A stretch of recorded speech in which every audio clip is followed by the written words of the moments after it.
All right, America, brace yourselves. Trump just dropped the biggest plot twist ever. No more federal income tax. Yep, under his new plan. He wants to replace it with tariffs. Say hello to the External Revenue Service, or ERS, where your taxes won't be coming out of your paycheck anymore, but from everything you buy instead. Honestly, it's like turning the whole country into one giant Costco. Membership not required. Here's the deal.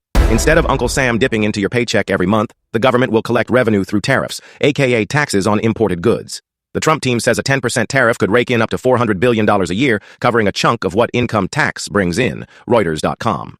Sounds pretty sweet, right? No more watching a third of your paycheck vanish into the abyss every payday. But here's the catch. Those tariffs get passed down to you. That new phone, those Nikes, that fancy imported cheese, all getting pricier. So, how does this actually happen?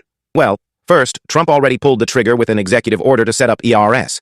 But to officially get rid of income tax, Congress needs to pass legislation. And, let's just say that's going to be harder than convincing your grandma that crypto is a real thing. Republicans are divided. Some love the idea, others think it's too risky. And Democrats? Well, they're about as excited as a cat in a bathtub. But if Trump pushes this hard enough and Americans start cheering for it, who knows? We might actually see history in the making. Now let's get to the real question. What's in it for you? Here's what ERS could mean if it goes through. Pros.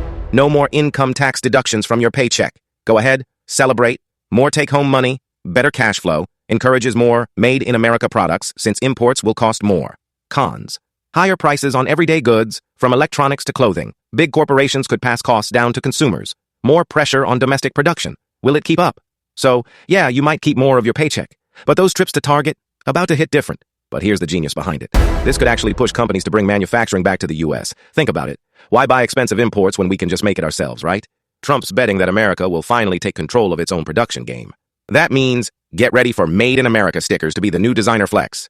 So here's the deal. If Trump pulls this off, it could be huge. No more IRS breathing down your neck, more cash in your pocket, and maybe, just maybe, America becomes the production powerhouse it used to be. But the question is, can it work? Or are we about to see the biggest economic gamble of all time? Stay tuned, America. Things are about to get real.